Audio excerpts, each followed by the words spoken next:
Alors, euh, je vais me concentrer ici sur 3 pièces du répertoire français des 11 dernières années.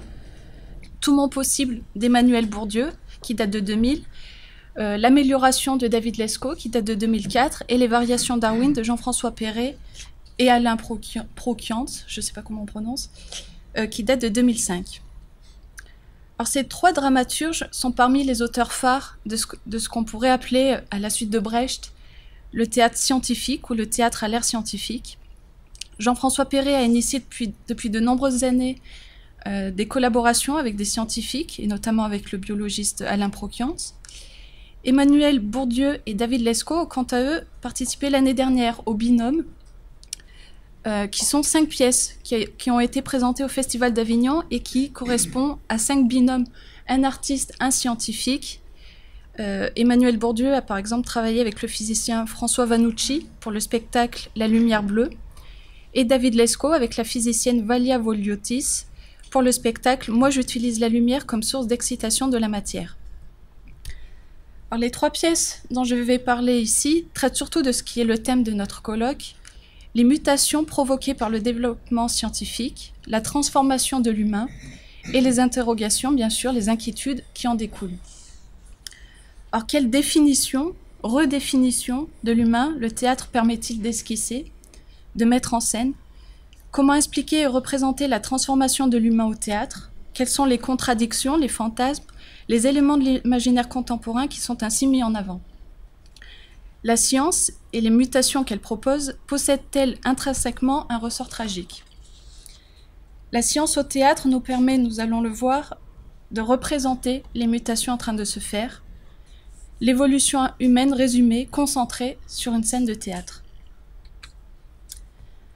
Alors, le culte de la performance, mis en avant par le sociologue Alain Ehrenberg dès le début des années 90, est confirmé, actualisé par le développement actuel des sciences et des techniques, telles que les nanotechnologies, les biotechnologies, l'informatique et les sciences cognitives, ce qu'on appelle désormais les technologies convergentes ou la convergence NBIC. L'homme amélioré est le héros de cet imaginaire scientifique. L'Occident moderne a élaboré une véritable mythologie de l'individu conquérant, performant, puissant, qui prend toute son ampleur avec les possibilités aujourd'hui ouvertes par les sciences et les techniques.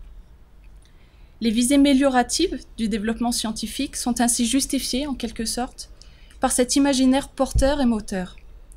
Et en même temps, cet imaginaire est alimenté par les avancées scientifiques. Alors, la performance est devenue un véritable critère culturel. Ce souci de la performance suggère que l'humain ne fait pas toujours tout son possible, ou que toutes les possibilités, les potentialités qui s'offrent à chaque individu ne sont pas toujours saisies ou exploitées. C'est sur ce premier terreau que se développent les créations théâtrales évoquées ici, en particulier Tout mon possible de Bourdieu et L'amélioration de Lescaut. En effet, les mutations qu'engendrent les sciences sont possibles, vraisemblables et inquiétantes, car elles reposent également sur le terrain plus vaste des limites humaines et du dépassement de soi, et qui va des ateliers de développement personnel aux pratiques de ressources humaines en entreprise, par exemple. Et c'est justement sur ce mouvement général que les pièces de Bourdieu et de Lescaut posent un regard critique. Chez Emmanuel Bourdieu, le personnage de Rose, une femme peu sûre d'elle, maladroite, hésitante, choisit de se faire dédoubler. Son médecin, le docteur Double, donc au nom guère original, donc lui explique les ressorts de son invention. Donc je cite: « Ma copieuse prélève une cellule de la moelle et la dédouble. Comme chaque cellule du système nerveux central contient la totalité du message génétique, il est possible de recomposer, à partir de la nouvelle cellule, un nouvel individu, réplique exacte du premier. Elle sera, donc la copie, sera plus parfaite que vous, plus exactement, elle sera, toujours plus parfaitement vous que vous-même. Elle réalisera toutes vos potentialités. Elle fera à chaque instant tout votre possible. Elle vous accomplira. Voilà ce que j'appelle votre courbe de perfection propre, définie en fonction du temps, celle qui correspond au développement idéal de votre moi, autrement dit, à la trajectoire que vous auriez suivie si vous aviez toujours collé, si j'ose dire, à votre perfection, ou encore si vous vous étiez toujours totalement accompli. Malheureusement, ce que j'appelle notre courbe de perfection effective divergent toujours un peu, et parfois beaucoup, de cette trajectoire idéale. À l'instant du dédoublement, apparaît une troisième courbe, la courbe de développement de votre double, qui tendra asymptotiquement à rejoindre votre courbe de perfection propre, c'est-à-dire votre moi idéal. Tout le fonctionnement de ma machine repose sur un principe. Jamais personne ne fait tout son possible. Donc l'humain ici est en somme considéré comme un être incomplet, inaccompli. Et on retrouve la même idée chez David Lescaut. Alors ça y est, c'est le zénith. Simplement, ton zénith, toute l'énergie et les facultés qu'il t'apporte, tu vas essayer de ne pas les gaspiller. Tu vas faire en sorte d'être le plus possible en adéquation avec, de façon à ajuster tes actions aux moyens dont tu disposes, à faire beaucoup lorsque tu peux beaucoup, plutôt que l'inverse. Faire beaucoup alors que tu ne peux pas, ou faire peu alors que tu peux beaucoup, qui sont cause de dégradation du corps et de l'esprit. Alors c'est à des fins amélioratives qu'a ainsi été créé dans la pièce de Lescaut l'extenseur de puissance, matérialisé par un simple élastique. L'extenseur de puissance qui peut avantageusement t'aider à matérialiser l'écart entre celui que tu es et celui que tu n'es pas, c'est-à-dire celui que tu es aussi, puisqu'on a vu que c'était potentiellement pareil. Donc tu les prends et tu t'en sers pour projeter à proprement parler hors de toi l'autre entité qui te constitue. Toi qui es un être en constante amélioration, tu envoies ton corps régressif à l'autre bout de la pièce. Il tire l'élastique et le lâche vers le mur opposé. L'accomplissement de soi nécessite donc un support technique. La science et ce qu'elle permet, promet ou dit permettre, réactive le souci de la performance lié à la question de progrès. Pourquoi s'empêcher en somme d'être plus performant, de pallier à notre sentiment de faiblesse? Le recours à la science et à la technique devient ici un véritable acte de perfectionnement. La science et la technique sont dès lors support, complément, prothèse d'un corps simplement limité par la condition humaine. La mutation, à laquelle invite un certain nombre de discours scientifiques, est considérée comme une amélioration. Cette dernière serait même la condition de la mutation. La mutation ne peut qu'être meilleure, un pas vers le mieux, le plus fort, plus performant. Alors, ceci permet aux auteurs de repenser ce qui est l'humain, ce qui le caractérise. Et ceci est particulièrement important, signifiant, sur une scène de théâtre où l'on est justement confronté à la réalité des corps. Alors, l'idée d'amélioration sous-entend que l'humain est un être perfectible. Il y a toute une tradition qui le définit comme tel. C'est une idée développée de Platon à Nietzsche en passant par les Lumières. Et chez Rousseau, par exemple, l'homme est un être perfectible qu'il s'agit de parfaire. Sa perfectibilité est constitutive de son humanité. L'incomplétude de l'homme est traditionnellement expliquée avec le mythe de Prométhée. En effet, la faute d'Épiméthée, ce qu'on appelle la faute d'Épiméthée, le frère de Prométhée, serait à l'origine de cette imperfection, de ce défaut de fabrication. Les dieux confièrent à Épiméthée la tâche d'accomplir la distribution des capacités entre les espèces animales. Après avoir terminé sa tâche, il s'aperçoit trop tard, Épiméthée est celui qui pense après coup, trop tard. Donc après avoir terminé sa tâche, il s'aperçoit trop tard qu'il a réparti toutes les capacités dont il disposait. Or, il reste à pourvoir l'espèce humaine qui laisse donc complètement démunie, et c'est alors qu'intervient Prométhée et son voile du feu.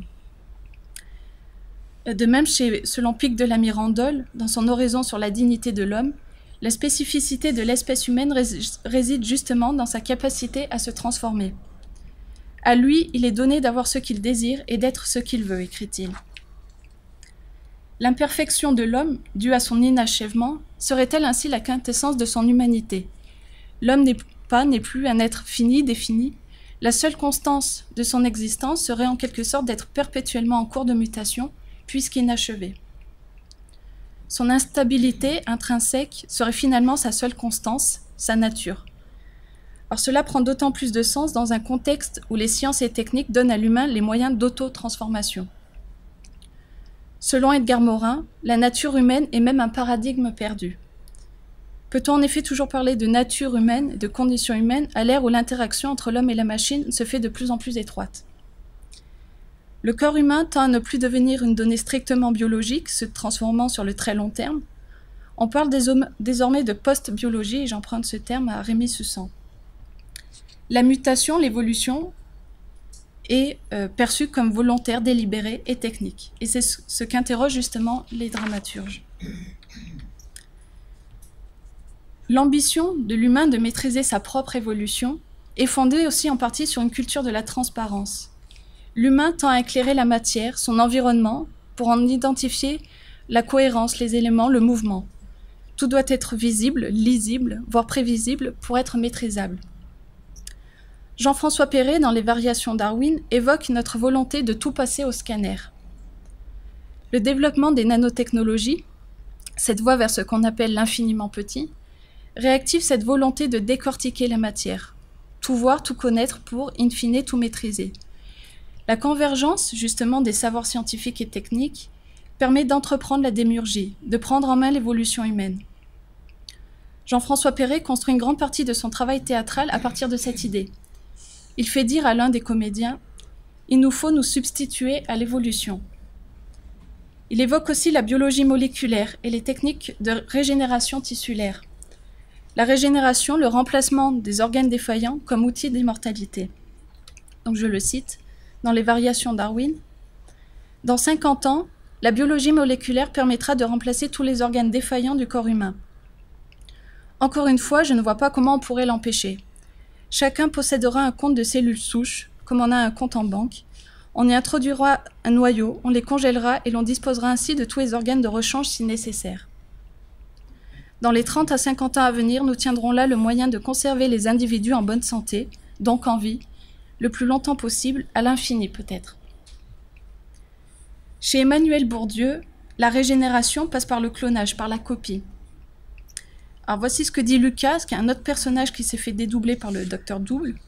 Sa copie devient son moi pleinement accompli, soulignant de fait sa propre faiblesse. Le double doit devenir dès lors un Lucas régénéré, amélioré, complet. Il est tout ce que je rêvais d'être et il le devient davantage. Le pire, c'est de sentir ce qu'il est. Moi-même, j'aurais pu l'être. Que ce qu'il est, moi-même, j'aurais pu l'être. Être ce qu'il est, c'est ce que j'aurais dû être. Ce pourquoi j'étais fait, moi. Oui, il est moi plus que moi-même. Chaque fois que je pense à lui, il me rappelle à l'ordre de ma destinée. Je veux dire, de cette destinée que j'aurais dû avoir, depuis le jour où je vous ai demandé de l'inventer pour moi. Docteur, ne craignez rien, j'ai bien réfléchi. Si je me tue, ce n'est pas sur un coup de tête, c'est par fidélité envers moi-même. Je voulais qu'un Lucas parfait existe, vous m'avez exaucé. Grâce à votre invention, j'ai ce que je voulais, j'ai réalisé mon rêve. Je sais maintenant que quelque part, un autre moi, mon double, me réalise immanquablement. Lucas désormais existe, fidèle à lui-même. Il est là, il est ma vérité, il est ma gloire. Mais dans mon rêve, il n'y a pas de place pour un second Lucas, moi, plus médiocre, moins parfait que le vrai. Ma survie, désormais, est mon anéantissement. Ma mort sera épiphanie. Je m'accomplis en mourant. Alors, les dramaturges mettent finalement en scène une idée présente chez les transhumanistes, l'évolution naturelle est dépassée. Il s'agit désormais, grâce aux moyens scientifiques mis à notre disposition, de parfaire le corps humain devenu obsolète, de le faire passer au stade post-humain, comme cela l'est annoncé chez Perret. Nous sommes déjà pré-post-humains, déclare-t-il. L'évolution devient dès lors bricolage. Je cite encore Jean-François Perret et Prokiant. « L'homme continue d'évoluer, mais pas naturellement, techniquement, et ce n'est pas forcément un progrès. Notre cerveau est trop gros, mais ça ne suffit pas encore. On va essayer de le bricoler pour améliorer les performances. Améliorer les performances, pour le meilleur et pour le pire. Ultimes effets de la volonté et du désir technique. Ici, nous abordons des zones dangereuses. Pour la première fois, l'homme a les moyens de continuer l'évolution par ses propres moyens. Il peut se transformer lui-même, trafiquer l'espèce. Nos variations nous ont conduits au bord de ces gouffres. Plus que jamais, la technique est notre destin. »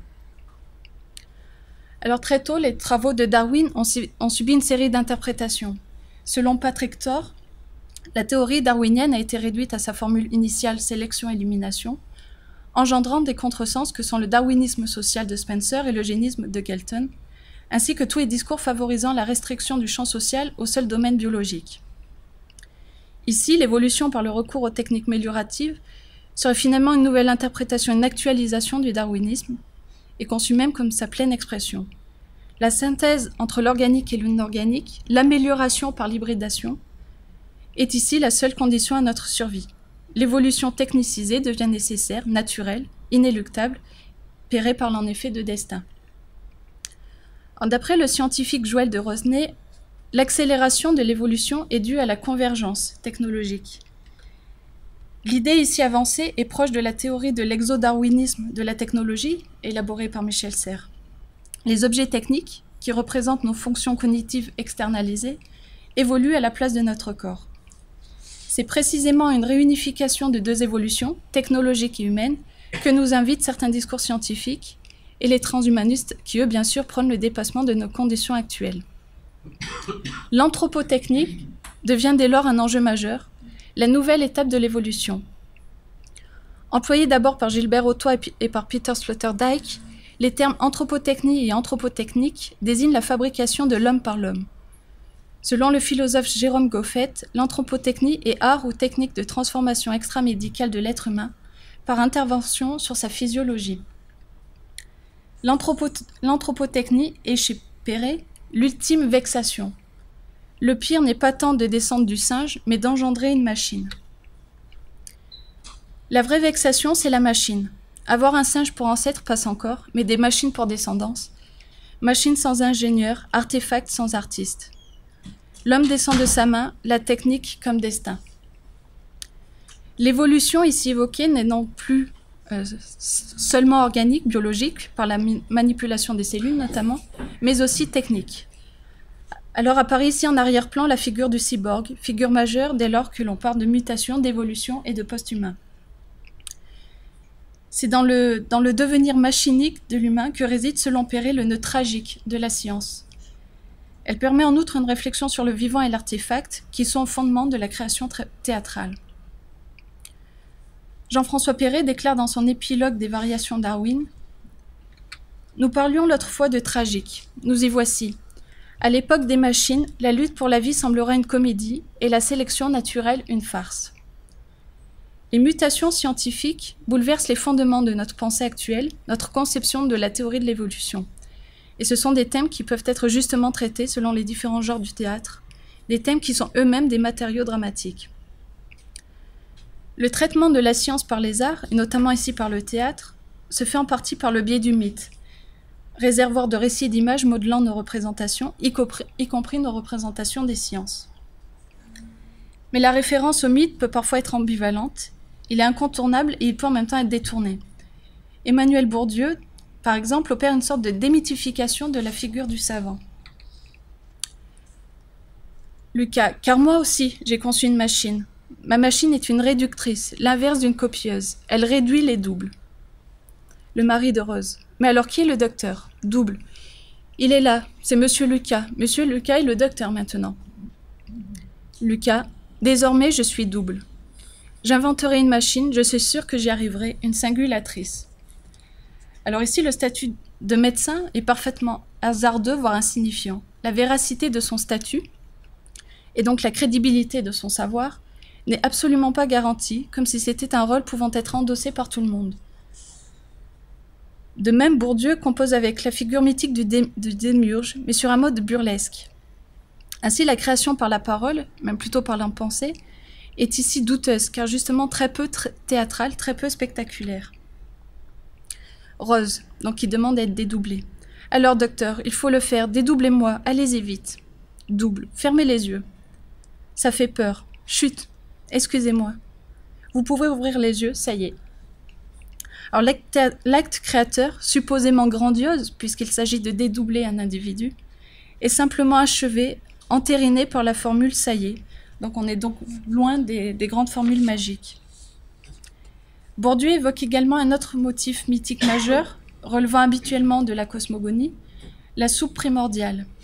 Le personnage de Rose, à la fin, a été liquéfié. Elle est là, en puissance, dans une cuve. Si, vous la voyez, elle est devant vous. Simplement, elle a perdu sa forme, mais sa matière est intacte et bien vivante. Tenez, touchez comme c'est chaud. Rose est bien là, je veux dire. Potentiellement, elle est là, à l'état de possible. En regardant bien, vous pourrez même, parfois, voir passer là et reconnaître, le temps d'un instant et parmi 1000 autres possibles, la Rose que nous avons connue. La matière informe, chaotique, contient en puissance tous les possibles. Bourdieu témoigne ainsi de l'héritage prégnant de certains mythes, et en même temps il en joue pour interroger justement les mutations de l'humain, pour interroger la nature humaine dont la définition est ébranlée par la nouvelle fabrique anthropotechnique. C'est par la mise en récit, par la mise en image, par une inspection de l'imaginaire, que l'on peut identifier les motivations chimériques, pour reprendre le mot de Bachelard, des sciences. Les sciences constituent un parfait matériau tragique, passionnel, intrigant, théâtral. Et ceci est d'autant plus vrai quand il s'agit de leur implication dans notre devenir, orientant l'évolution vers un avenir post-humain. À ce sujet, la démarche de Jean-François Perret est remarquable. Il figure parmi les metteurs en scène qui ont depuis longtemps et de façon originale mis en scène la science. Il s'inscrit dans la droite ligne du théâtre brechtien, tout en s'en émancipant.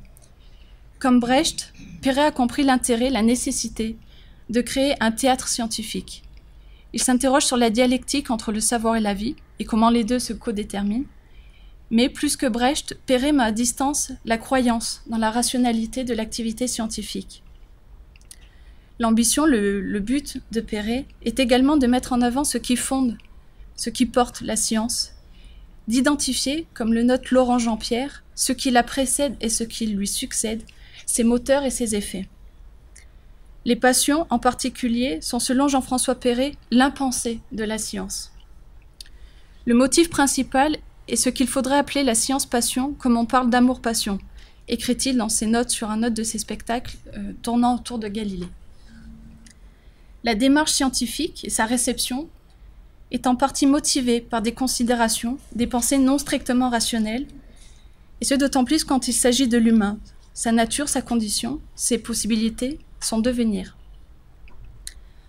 Or, pour conclure, j'insisterai sur le fait que la science présente un caractère dramatique patent. Elle est le lieu d'enjeux multiples, lieu de tensions épistémologiques, philosophiques, sociales, voire idéologiques. Le théâtre est précisément un lieu permettant de représenter ces tensions, ces mutations en cours ou à venir. De plus, le théâtre qui traite de la science, et notamment de l'évolution technicisée de l'humain, permet de remettre le vivant au cœur de la réflexion. Il met en scène précisément la confrontation du vivant et de la machine. Voilà, merci.